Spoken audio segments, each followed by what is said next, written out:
5,000 soldiers, 5,000 of Rome's finest fighting men. They marched north into Scotland's highlands, and they were never seen again. No bodies, no wreckage, no mass grave, no surrender, just silence. This is the story of the Legio Nona Hispana. That's the 9th Spanish Legion, one of Rome's oldest and most battle-hardened units. They'd fought in Spain, in Africa, in Judea. They'd helped crush the Druids of Anglesey. They'd put down Boudicca's revolt in Britain. These weren't recruits, these were Rome's professionals. And somewhere in what we now call Scotland, they vanished. Mainstream historians will tell you there's a perfectly rational explanation.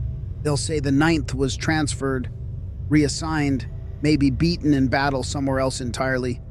But here's the thing, no one really knows.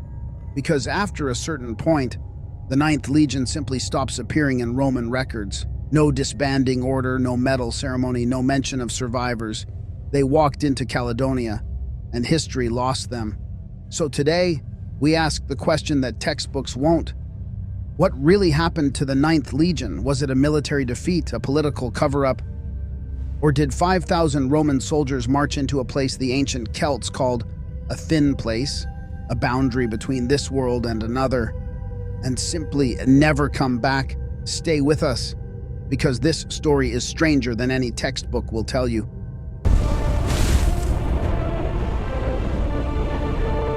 Let's go back to the beginning. The Legio IX Hispana, the 9th Spanish Legion.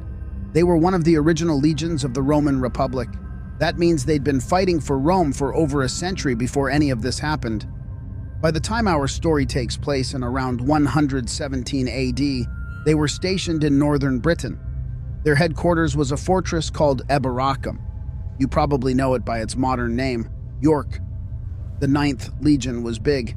A standard Roman legion had around 5,000 to 6,000 men. That's roughly the size of a modern military brigade. But these weren't just fighters. They were engineers, surveyors, medics, administrators.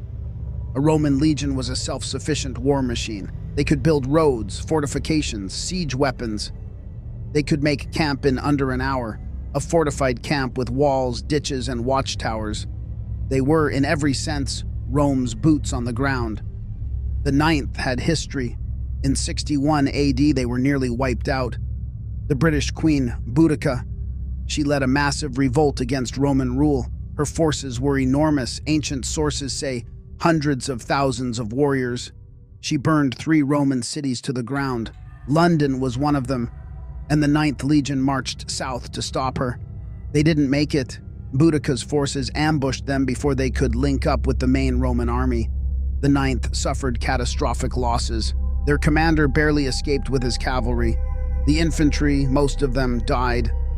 But Rome rebuilt the 9th. They filled its ranks with new recruits from across the empire, new blood, new men.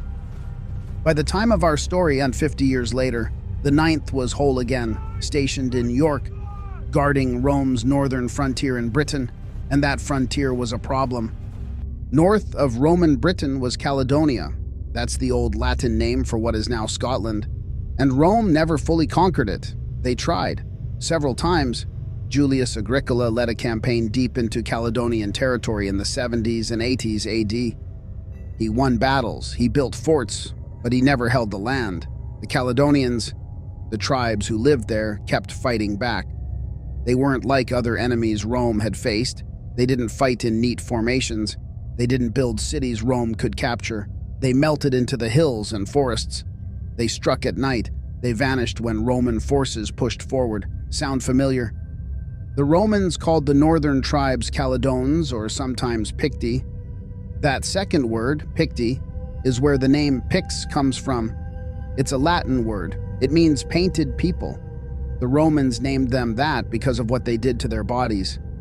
The Picts covered themselves in tattoos and war paint, complex patterns, swirling symbols, animals and spirals and shapes that looked like nothing human. Designs that have been found carved into stones across Scotland, stones that are still standing today.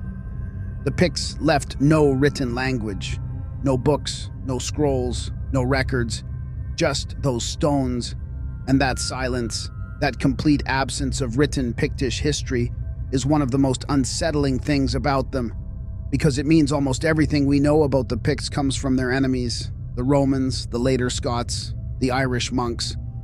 And enemies, as history shows us, don't always tell the full story. Now we know who the players are: Rome's Ninth Legion, professional, disciplined, battle-tested. The Picts, fierce, elusive, deeply connected to their land, and between them, the wild, unmapped highlands of Caledonia. The stage is set. Now let's talk about what happened.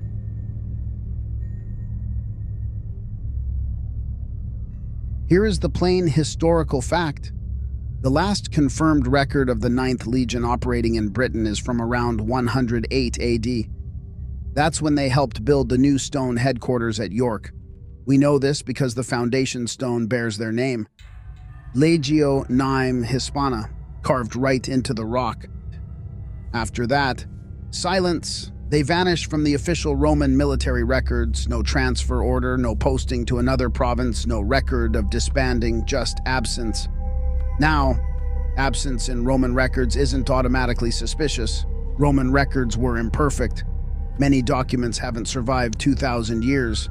Fires, floods, the simple passage of time. Historians are careful to point that out, and they're right to be careful. But here's where it gets complicated. Every other Roman legion that was officially disbanded, and we have a record. Every legion that was moved to a different province, we have a record. Even legions that were disgraced and dissolved as punishment, we have records. The Ninth is different, not just because there's no record of what happened to them, but because there's no record of anything happening to them. It's not a missing final record, it's a missing everything. The last reference to the Ninth Legion anywhere in the Roman world is from a tile stamp found at Nijmegen, in what is now the Netherlands, dated to around 120 AD. That's 12 years after the York Foundation stone. It suggests the Ninth, or at least a detachment of the Ninth, was posted to the Rhine frontier. Mainstream historians today point to this tile as evidence the Ninth wasn't wiped out in Britain at all. Maybe they were transferred to the Rhine, to the Danube, to the east. Maybe they were destroyed in one of the many wars Rome was fighting elsewhere. Parthia, perhaps, the Jewish revolt, anywhere but Scotland. But here's the thing about that tile stamp. Tile stamps were often made by small specialist units. A detachment, a vexillation, which is a portion of a legion sent on a specific task. A tile stamp at Nijmegen doesn't prove the entire Ninth Legion was there. It might prove a few hundred soldiers from the Ninth were there. The rest, the bulk of the legion, could have been somewhere else entirely. And here's the other thing. After 120 AD, nothing. Not a tile, not a stone, not a mention in any Roman text. By the time the Emperor Hadrian commissioned a new wall across northern Britain, which would be called Hadrian's Wall, the Ninth Legion is not listed among the garrison units. That wall was started around 122 AD. It required enormous manpower. Where better to use those 5,000 soldiers? But the Ninth isn't there. Another legion takes their place in York. The Sixth, the victorious. The Ninth is just gone.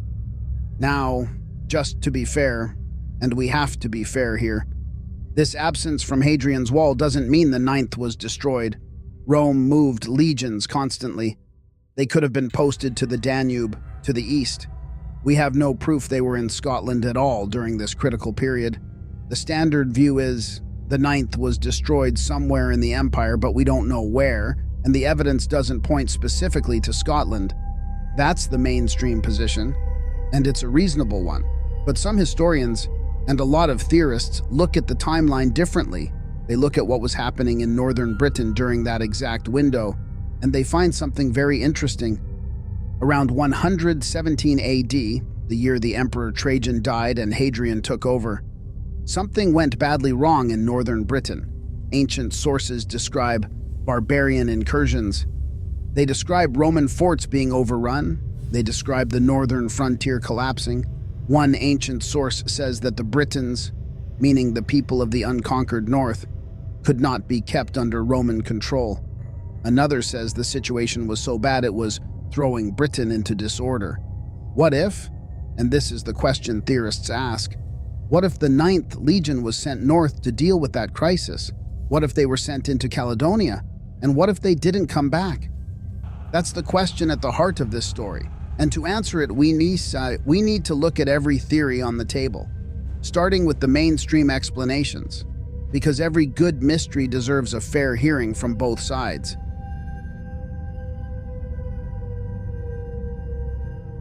Let's be clear about something. The mainstream explanation is not nothing happened. Mainstream historians absolutely acknowledge that the Ninth Legion disappeared. They don't dispute the absence of records. What they dispute is the interpretation of that absence. So let's go through the mainstream theories one by one, and let's give each one a proper hearing. The most widely accepted explanation today among professional historians is that the Ninth Legion was transferred out of Britain. Quietly, routinely, as legions often were. The Nijmegen tile stamp, that tile in the Netherlands, suggests at least part of the Ninth was on the Rhine frontier around 120 AD. Some historians argue the whole legion was there. The Rhine was a critical frontier. The Emperor Hadrian was reorganizing the empire's defenses. He was pulling back from some of Trajan's more aggressive expansions. Legions were being reshuffled across the board. The Ninth might simply have been moved as part of that reshuffle. This theory has a lot going for it. Rome was always moving legions, and the absence of documentation might simply reflect the imperfect survival of Roman records over 2,000 years. We don't have everything Rome ever wrote, not even close. A routine transfer order might have existed and simply not survived. That's not conspiracy. That's just time doing what time does. But the transfer theory has a problem. If the Ninth was transferred to the Rhine, or anywhere else, you'd expect to find evidence of them there. Inscriptions, building projects, battle records, legions leave traces, and from the Rhine frontier, nothing. From the Danube, nothing. From Judea, North Africa, Parthia, nothing. The Ninth doesn't turn up anywhere after 120 AD, not definitively. A few years ago, a historian named Miles Russell at Bournemouth University published research suggesting the Ninth was destroyed in Britain. Not necessarily in Scotland, he argued, but somewhere on the island. He pointed to the disaster of 117 AD when the northern frontier was apparently in serious trouble. His research suggested the Ninth may have been lost during that crisis. And then, here's the uncomfortable part, Rome may have deliberately scrubbed the record. Rome had a mechanism called damnatio memoriae. It means condemnation of memory. When Rome wanted to erase someone or something from history, it could do it systematically. Statues smashed, names chiseled off monuments, documents destroyed or reclassified. It was ancient cancel culture, but with a lot more chisels. Could Rome have applied damnatio memoriae to the Ninth Legion? Some historians think so. If the Ninth was annihilated by barbarians, and especially if they were caught in an ambush, if they surrendered, if their eagle standard was taken, that would have been an unspeakable disgrace. Rome's military honor was not a small thing. Losing a legion's eagle was a catastrophe.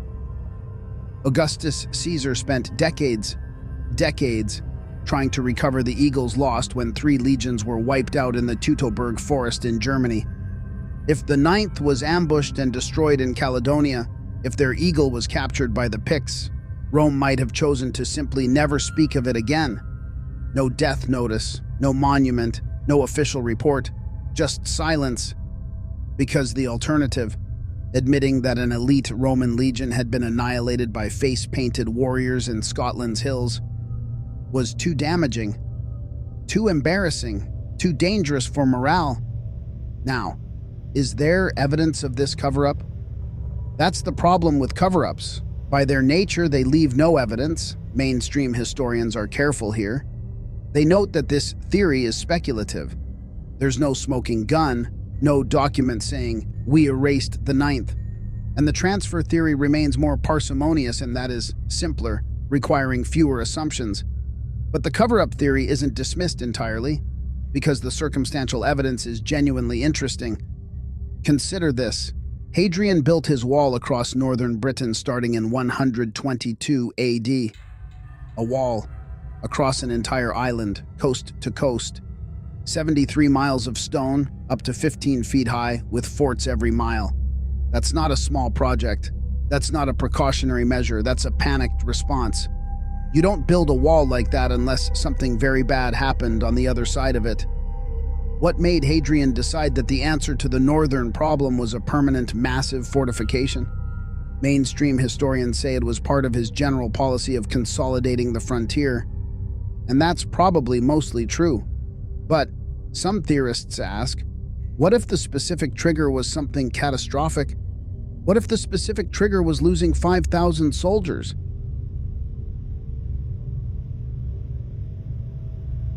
This is a quieter theory, less dramatic, but worth knowing. Some historians have suggested the ninth wasn't destroyed or erased. They suggest it was absorbed into other legions, or renamed. Roman legions were sometimes reorganized after significant losses. Surviving soldiers could be merged into other units. The original legion number retired. If the ninth suffered severe casualties, in Britain or elsewhere, it might have been folded into a different formation. The soldiers didn't disappear. The name did. This theory is hard to prove or disprove for the same reason as the others, a lack of evidence.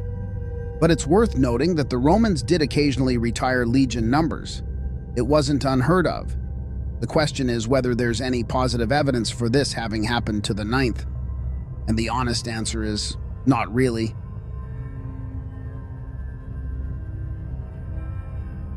Some historians have pointed east. In the 160s AD, a few decades after our story, there was a catastrophic Roman military defeat in Parthia. That's the empire that covered modern-day Iran and Iraq.